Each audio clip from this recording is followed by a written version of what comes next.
I'm not a fucking mouse, okay? I'm not chasing crumbs. Why is dating in Sydney so hard? It's okay to get rejection like that, but honestly, to hear nothing or like to be like sprinkled with breadcrumbs of responses, that is not gonna fly. I can't deal with the sprinkling. I'm not a fucking mouse, okay? I'm not chasing crumbs.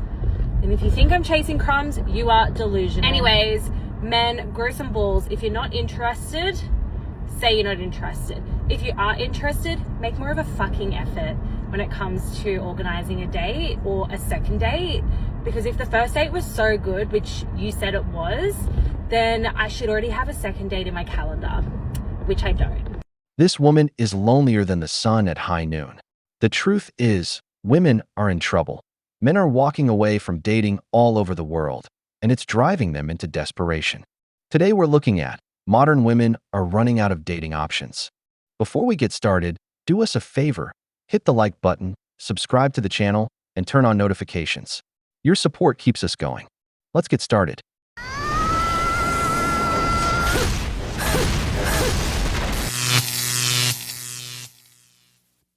I'm not single in the, I'm desperate, like deprived of affection and love kind of way. I'm single in like the niche, chic, edgy kind of way. People think I need a man. No, I need an accessory. I need someone who likes to go to nice places, likes to drive because I don't want to anymore, and take nice pictures of me. That's it.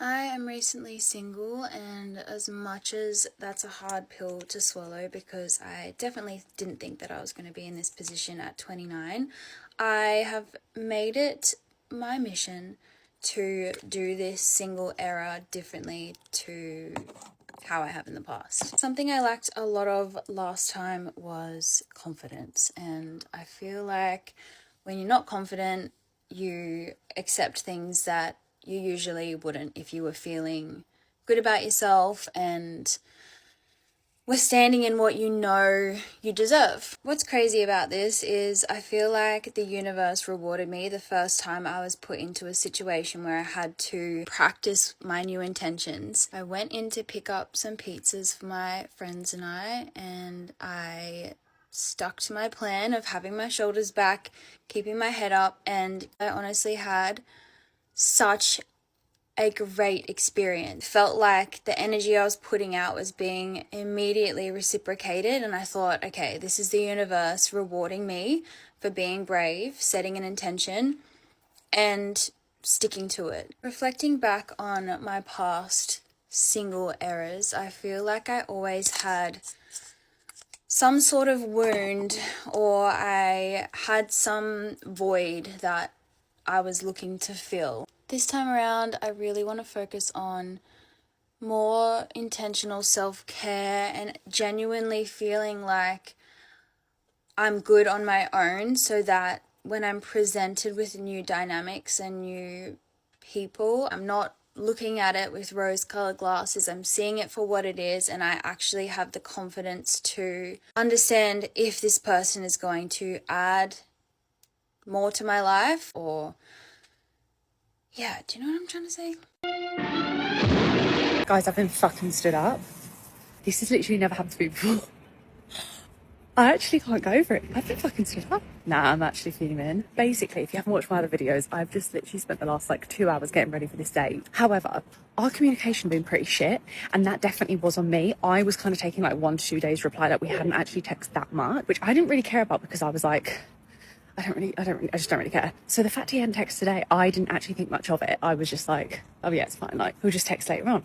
But anyway, as I'm getting ready, it kind of dawned on me oh, he actually still hasn't texted. And then I was thinking, I probably shouldn't be going on this date if he's not texted. But I was like, I'm just going to get ready anyway. Which, rule number 1, you do not get ready if he has not texted. And trust me, never, ever, ever in my entire life have I or would I do this. The only thing that got me to do it is I was like, I'm going to film content anyway. So the very worst that happens is I've got a makeup video and that's fine. Otherwise I wouldn't have even bothered. But I'm just such in my don't give a fuck era that I really wasn't deeping it. But literally got to the time where I needed to leave and he hadn't messaged, and I was like, right, I am absolutely not turning up on this day for him to obviously just not be there. It's just not text. Literally time, location, everything planned, just not turned up. Not text me, nothing. What the fuck is wrong with men? We were literally speaking last night as well. Like, honest to fucking God, me trying to not hate men has not gone very well so far. I mean, luckily, I'm going out to meet my friend now because you girl's always going to have a backup option. Men are trash, and I actually never want to date one again in my life. But also, I low-key now want to text him and like fuck with him. Say like, oh, hi, I'm here. And see if he's like, oh shit. Because actually, I could have just turned up. And anyone else could have just turned up. As I say, date, time, location, everything planned. I absolutely could have just turned up. Obviously, I'm not stupid enough to do that. But I kind of want to just be like, hey, I'm here. And just see what he says. And if he's like, oh my God, I didn't, see what stupid fucking thing he says. Another part of me is like, wants to literally be like, did you not fancy saying that you just weren't going then? And then another part of me is like, just fucking ignore it. I can't decide between just like leaving it and actually putting men in their place. I very much enjoy putting men in their place, but I also don't want it to look like I care because I really don't. I will just block him now. I would just like to see what he's got to say. Then also could do it for the content. Could give him a grilling and then just show you all what he says. Not sure. Gotcha, bitch. She's desperate, even though she's trying to hide it. You're hurt, and you're angry because you're hurt. What really bothered you was that he bruised your ego. The one that makes you think you're too attractive for something like this to happen to you. If you put on makeup, it was because you wanted to see him. And even if you say it's for content, you still called your friend to comfort you because you're upset. Chances are, once the camera is off, you'll cry. The thing is, a lot of these empowered women love selling the idea that they're the strongest. But the truth is, they cry over their loneliness when no one's watching.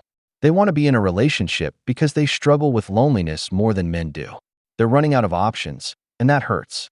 Brothers, the wall doesn't forgive. What happened to real men? Real men?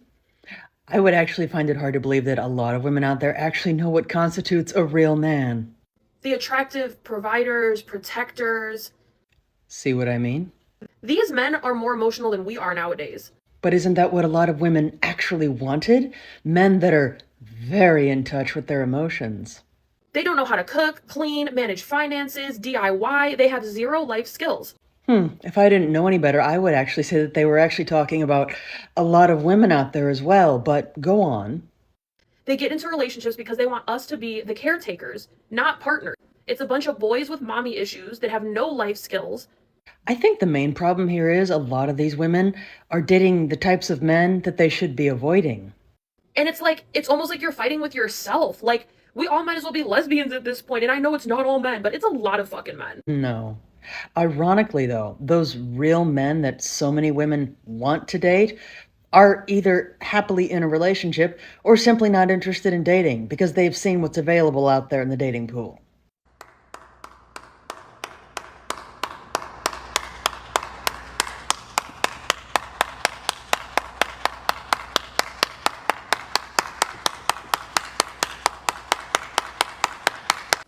Put a finger down, dating edition of some of the worst dates I've ever been on, part 1. Put a finger down if when you were 20, you went on a date with a guy and stranger danger was not a thing, so he picked you up and took you in his car, and you turned up at the restaurant and he asked you what drink you would like, and you said, a red wine, please. And he turned around and said, too expensive, 2 Coronas, please, mate, to the barman. And then he took you over to the table. You sat and drank your Corona and your red wine because you bought your own drink. And he then said, do you fancy getting some food? And while you were sat in a restaurant, you say, yes, it would be nice to get some food. He says, I know a place, a really good place that we can go to. He then takes you over to a takeaway. You say, I'm just going to wait in your car. I'm good. I don't want a takeaway. Then meets a friend, whips their takeaway, comes back to the car with takeaway and friend, and he asks you to get into the back of the car because his friend is getting a lift home. Drive to his house and drop his friend off. He then turns to you and says, should we take our takeaway back to mine, even though you don't get a takeaway? You say, no, absolutely not. Can you take me home? He drives you home, and halfway through going home, he stops at a corner shop and he says, I really need a wee. And you think that there is a toilet in the shop. But he gets out the car and he takes a piss right up against the wall like a fucking cockapoo. Then goes into the shop, he buys chewing gum, gets in the car and he attempts to kiss you. And you say, what the fuck are you doing? Do you think this has gone well? Can you take me home? And he takes you home and you never see him again.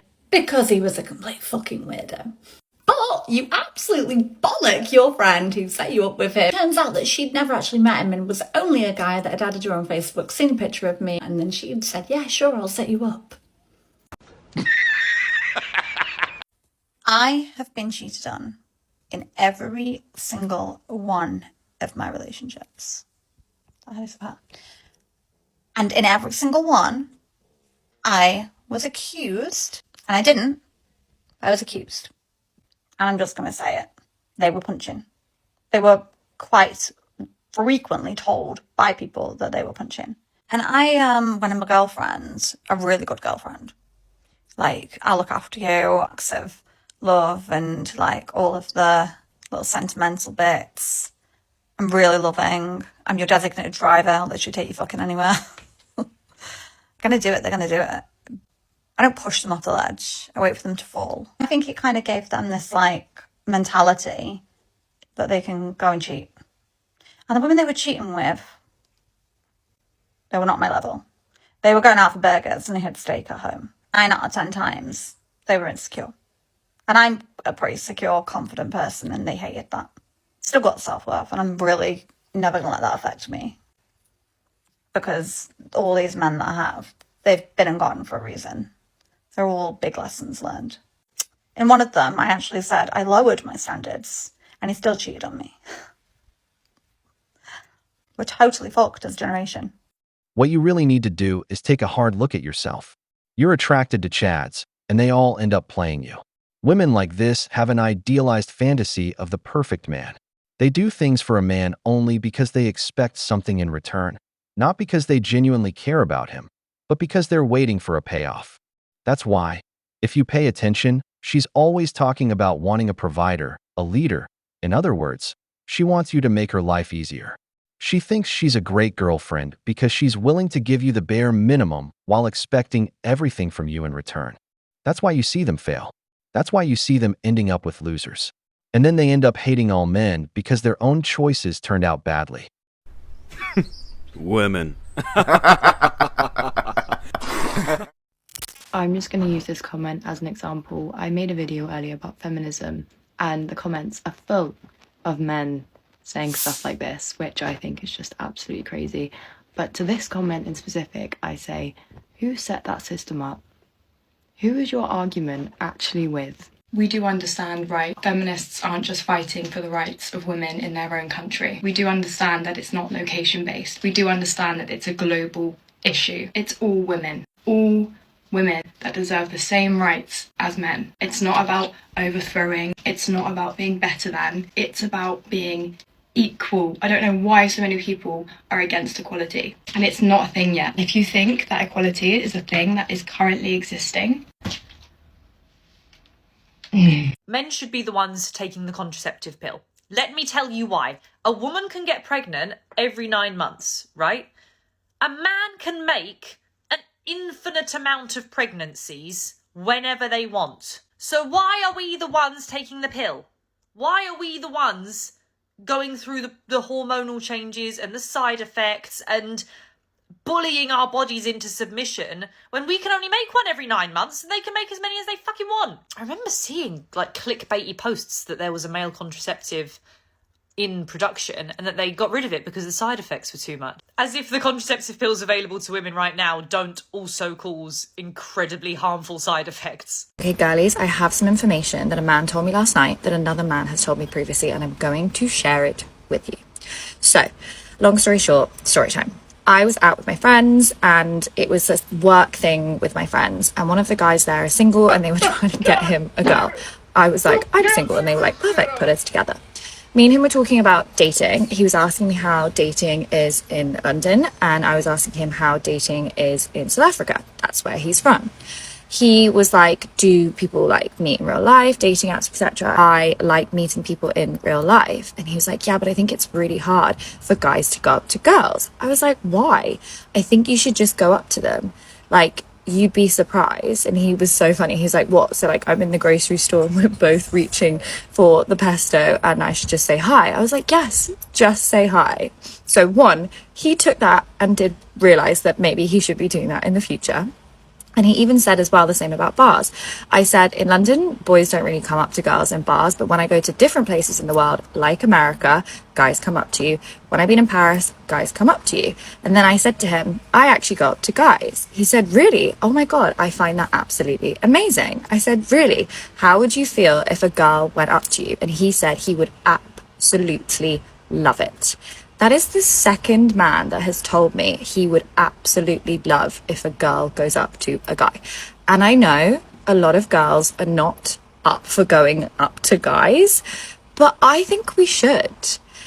They both have told me that they think that is so attractive if a girl goes up to them, and it also makes it easier for them. Yes, easier for men. But a lot of guys seem to feel a bit scared to go up to women nowadays, say that they're kind of worried that a girl might get offended, or they also are scared of the rejection. So I thought it was really interesting that guys say that they find it extremely attractive if a girl goes up to them. So do what you will with that information. I have gone up to guys in the past. I have done things where I have just like gone up to them and said like, hi, are you single?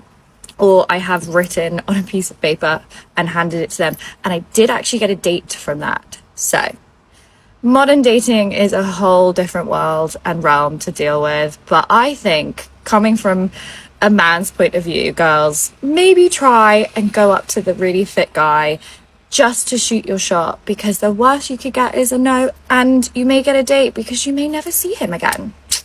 So you heard it from the guy's mouth. Radical feminists are on the rise, but scratch the surface and you find the same thing. Women who can't find a partner and turn that frustration into an ideology. Hatred toward the men who don't choose them, disguised as a social movement. And the irony couldn't be clearer. They're the ones admitting that men aren't approaching anymore. Now they're the ones who have to make the first move, because men are out with their friends, living their lives, and simply aren't putting in the same effort they used to. The result? Mass singleness. Gentlemen, by 2030, 45% of women in the West will be single. They brought it on themselves. We've reached the end of the video, but before you go, here are 2 questions for you. Why do you think more and more women are single if they've supposedly never been freer or more independent? Is a woman with a long history of failed relationships a victim of men or of her own choices? If you enjoyed this video, hit the like button, subscribe to the channel, and turn on notifications. Your support means a lot to us and motivates us to keep creating more content. Stay tuned for the next video on the wall.